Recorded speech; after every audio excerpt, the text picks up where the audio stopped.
In the summer of 1939, government agents arrived without warning at Sainte-Madeleine, Manitoba. It was a functioning town. Houses built from logs, a church at its center, families who had lived on that land for generations. What happened next was not a military operation, and it was not a war. It was administrative policy. The agents burned the houses, they shot the dogs, they dismantled the church, and according to accounts that have been verified by historians, used its lumber to build a pig barn for European settlers. The families were pushed onto the narrow strips of crown land beside nearby roads, not deported, not imprisoned, simply removed from the map while standing on the ground. The government called it the Prairie Farm Rehabilitation Act.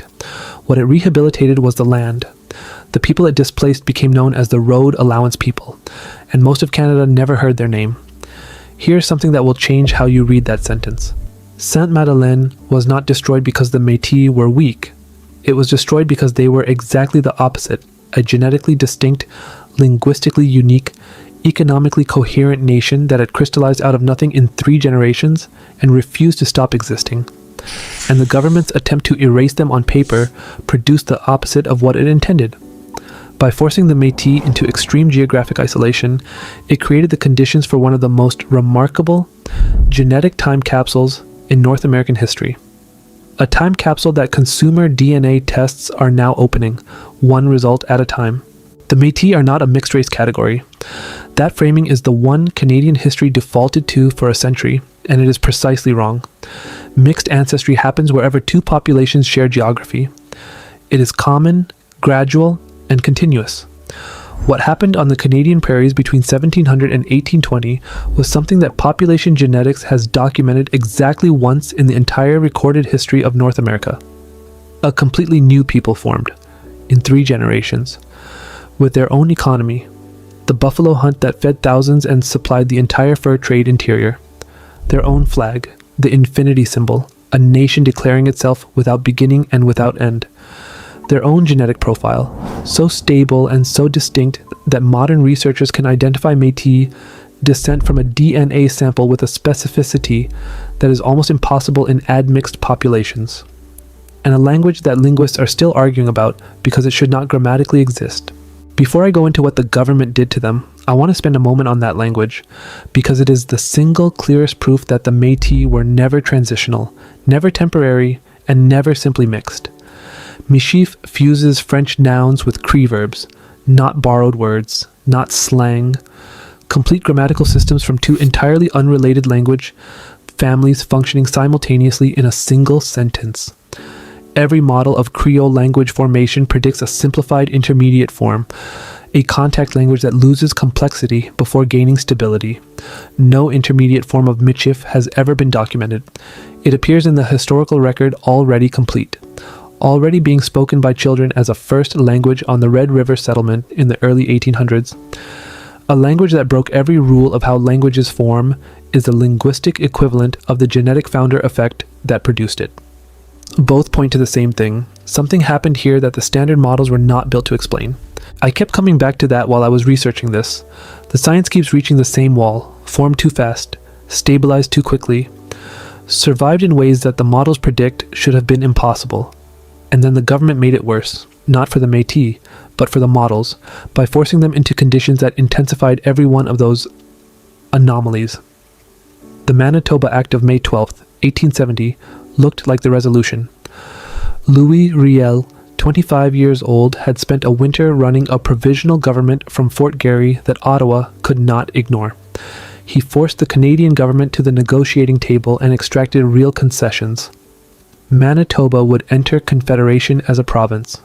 1.4 million acres set aside specifically for the children of Métis families. It was written into law. It had the weight of a signed agreement between a new province and the federal government. It was the architecture of a trap. The mechanism the government chose to deliver this promise was called Scrip, paper certificates entitling each Métis person to either cash or land redeemable at Dominion Lands offices. The system had components that each pointed toward the same outcome. The land available for redemption was located hundreds of miles from where Métis families actually lived. Claiming what was legally theirs required abandoning the communities they had built, traveling for weeks to terrain they had never seen, and starting over in regions with no existing support network. Most could not do it. Most did not. The certificates themselves were issued to the bearer, not to named individuals, to whoever held the document when they arrived at the redemption office. This was not a clerical error. It created a market for theft before the ink was dry. Speculators appeared at Scrip distribution sites the same week the certificates were issued.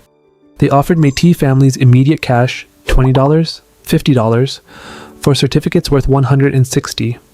For families who had already lost their river lots and had no other income, the offer was not a choice between a fair deal and an unfair one.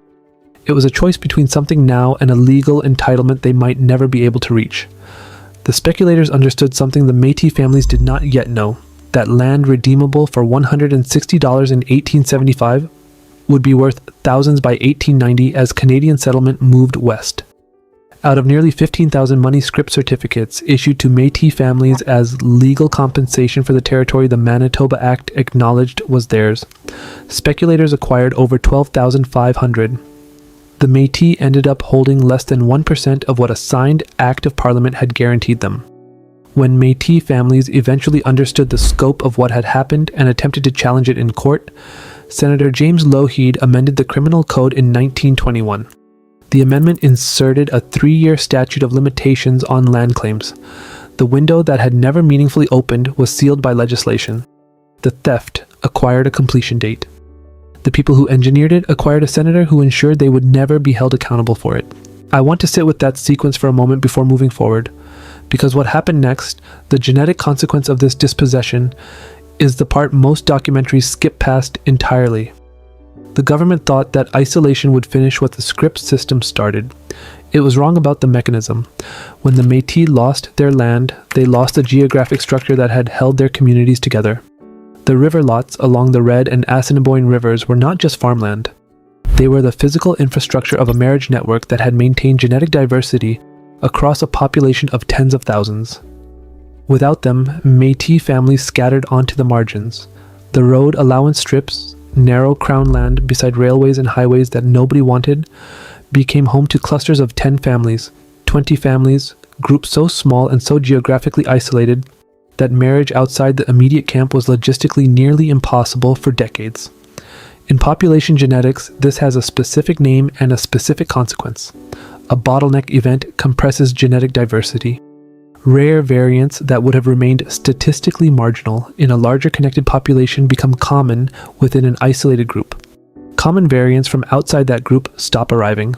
The genetic profile that emerges from a sustained bottleneck reflects not the full history of the population, but only the small founding subset that survived the compression. The 2021 study by Dr. Carrie Schellenberg and Dr. Gerald Pfeffer, published in Neurology Genetics, found the medical evidence of exactly this.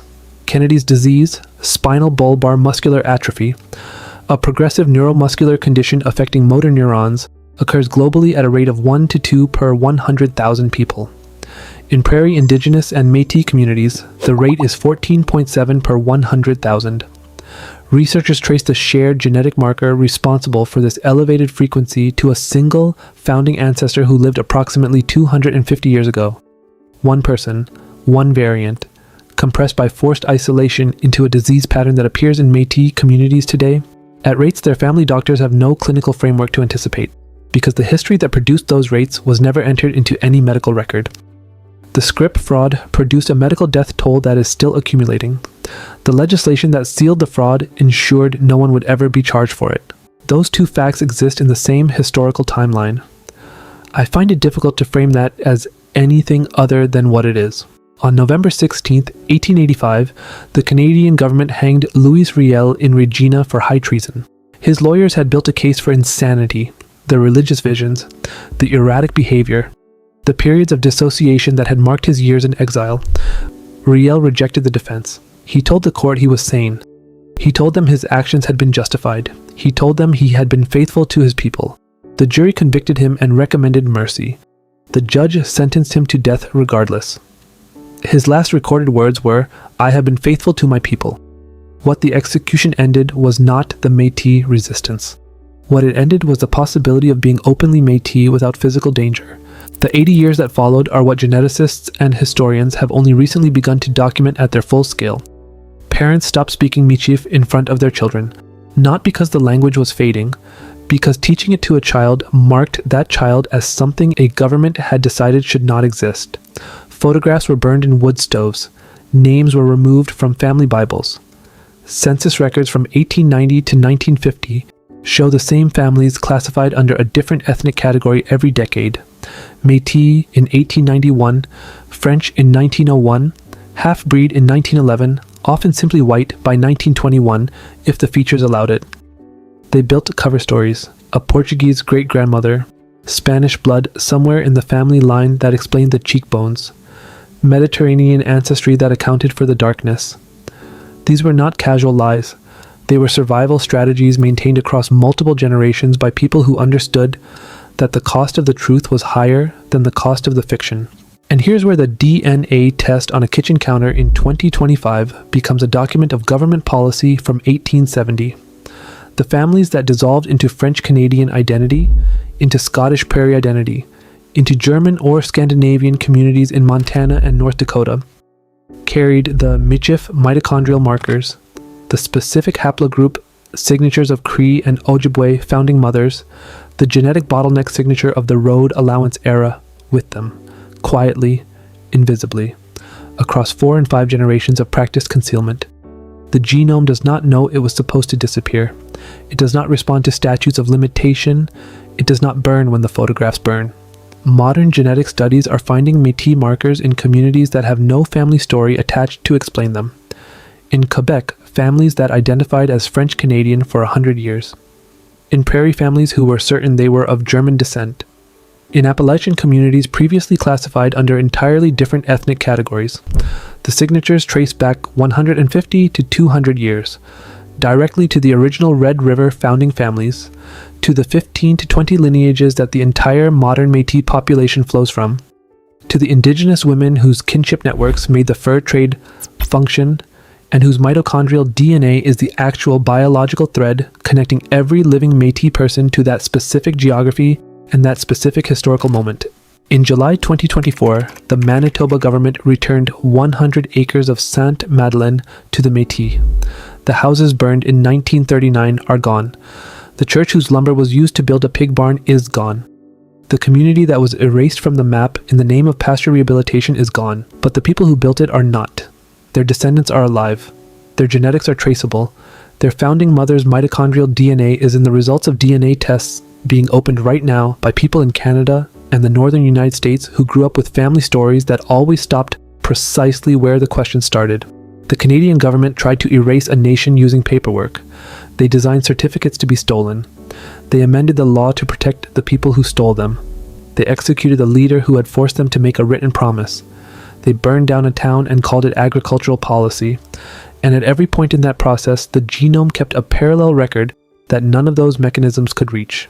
You cannot legislate a mitochondrial haplogroup out of existence. You cannot impose a statute of limitations on a founder effect. You cannot burn a genetic bottleneck signature in a wood stove. If your DNA test returned results you cannot account for, French and indigenous markers and patterns that do not match your family story, percentages pointing somewhere nobody in your family will name, surnames in your genealogy that appear once and then stop. You may already be holding the document the government spent 150 years trying to ensure no one would ever find. The paper genocide failed, not because the law failed. The law worked exactly as it was designed to work. It failed because identity, once written into the genome of a people, does not require official recognition to survive. It does not need a census entry. It does not need a photograph. It just needs time. If this reached you, if you carry that ancestry, or grew up with a family story that went quiet at a specific generation, or if finding out what was actually done to these families made you sit with something you cannot fully name, leave it in the comments. The Métis are still here. The genome kept the record the government tried to destroy.